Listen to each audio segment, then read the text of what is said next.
guardians of our health, our doctors, nurses, teachers, and parents are working together to keep us well.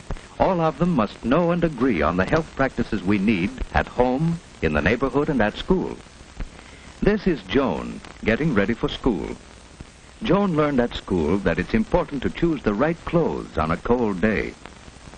The temperature is 40, too cold for just a coat. She will need her snowsuit if she wishes to keep well for the Dutch festival. And this is Jim, Joan's brother. They choose wraps to keep all of their body warm.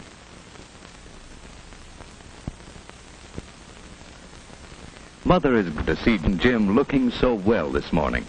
Their color is good, their eyes alert. They're ready for work or play. Mother needs to get another supply of paper handkerchiefs. Jim's friend George is eating an apple as he waits for them. That is a wise no thank you, Joan. Never share another's food. George has forgotten something that helps keep him clean. It's lucky for George that Joan has an extra tissue to lend him. Some children learn to jump or go around puddles, but George wades right into trouble because he forgot his galoshes. This is Miss May, Joan's teacher. George and Joan are glad to be in school.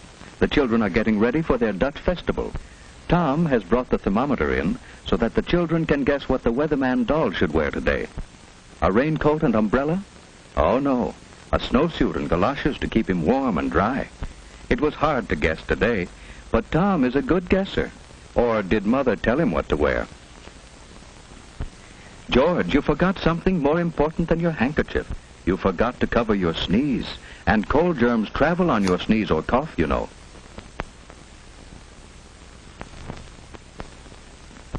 Why, cold germs can fly farther than Miss May can blow the feather. Cold germs can fly 8 feet to another child's nose, hand, or food. People who put fingers into their mouths make it easy for cold germs to come to them. No, not that way, George. Blow your nose gently, without pressing the opening of the nostrils closed. That's better. Oh, and your feet are wet. It's easy to catch cold when your body is chilly. You'd better go and see the school nurse. She'll help you. The nurse is examining Mary after her cold. 4 days at home with a cold keeps others from catching it and protects you from serious infections that follow colds. Now, George, who sent you in here? Miss May said I might be catching a cold. Well, what do you think? I'm hot and chilly. Well, did you sleep pretty well last night, and did you feel like getting up this morning? Did your breakfast taste good? I hardly had time to have my breakfast. I had an apple on the way.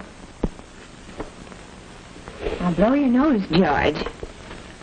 Oh, not so hard, gently. No pressure on the opening. Now let's look at your throat. Open wide. All right, now you sit down, and I'll take her. You moisten your lips and hold it under your tongue. Oh, your feet are wet too, George. Winnetka, 321. Hello, is it Mrs. Powell there? Yes. Well, this is Miss Wright, Mrs. Powell. George came in to see me a few moments ago with a cold. Yes, his throat is quite red and his feet are wet, too. I do think he'd be more comfortable at home in bed. Well, just a minute, please. Yes, his temperature is 99.8. Well, it's best to consult your physician if it goes over 100, especially during the cold season. Oh, that would be nice of you to call for him. Yes, he'll be right here in my office. Thank you so much. Goodbye. Joan's mother visits school to plan a health program. Joan must learn to take responsibility for keeping herself well. This weather chart keeps Joan alert to weather changes as she marks snowy or rainy days. Dressing this weather doll for outdoor weather helps Joan know what to wear herself. It will be better for Mother when Joan chooses wraps to suit the temperature instead of arguing about what friends wear. Mother and teacher check Joan's health habits. They plan better health practices for home and school. At school, Joan's committee keeps the washroom attractive with soap sponges, brushes, and signs. Others keep the closets neat with boxes for rubbers and hangers for clothes. Another records the temperature and tells us when we need heat or fresh air. One group keeps large drawing pencils scrubbed ready for use. Those are jobs Joan and Jim could be learning to do at home, too. On Saturdays, they love to help us plan what we're going to do. I'm so glad to get this health record sheet. Your check on Joan's habits at school will help me plan a corrective health program at home. I'm going to find out what kind of health practices we use, and I must check on our equipment to see if we have the materials to carry on the school practices.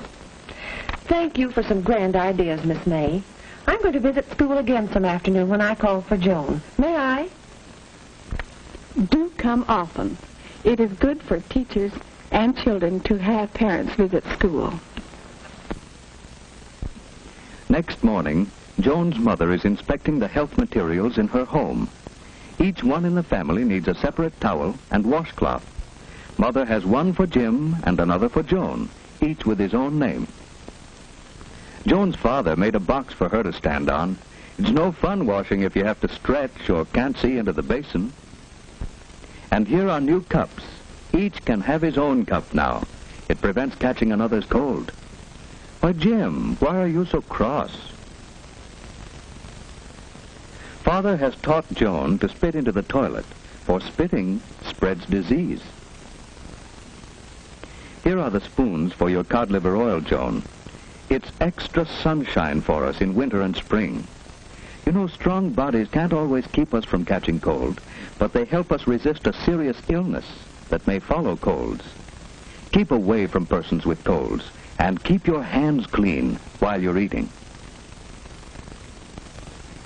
Jim must wash his hands after he pets his dog, but he won't have to go upstairs, as Father has arranged a wash stand downstairs, so Jim will remember to wash. What's the trouble with Jim? He didn't like his breakfast, and he was restless as he slept. He's cross and tired this morning. His throat isn't very red, but his eyes look queer. He'd better stay home today so that Mother can watch him and keep him warm. Joan's mother can't go to the kermis now, so Joan must take the paper bags for the party. Colds are easy to catch during the first 24 hours. Mother must see that Jim covers his coughs and stays away from others. She must sterilize his dishes by boiling them thoroughly in water. Joan's room at school is a busy place, and Joan wants to help get ready for the kermis. But first, she must wash her hands. We must always wash hands clean before handling food. So, Joan takes off her coat, uses plenty of soap and a good lather. She rinses her hands well and dries them thoroughly with a paper towel. In another room, the kindergarten children are getting ready for the kermis. It's best to go to the toilet and wash hands first. Now Joan has her wraps off, her hands are clean, and she's ready to pack the bags for the kermis. The kermis has started. George's friends are selling the flowers they raised. They learn that flowers, like children, need plenty of sunshine, water, good food, and moderate temperature to make them grow. Joan's friends are selling cheese, and they are careful to keep the food clean. Everyone is having a good time, while poor George stays in bed. His careless habits have made Jim miss the kermis, too, and Jim is restless in bed. Now he knows it pays to avoid people with colds. But Jim's friends are enjoying the kermis. They learn that Dutch people are clean. Hollanders leave their wooden shoes on their doorstep so that their floors are spotless. The Dutch drink milk and raise their own vegetables and flowers. They keep well. You have seen these children learning to take care of themselves. Now, do you know why George and Jim missed the kermis?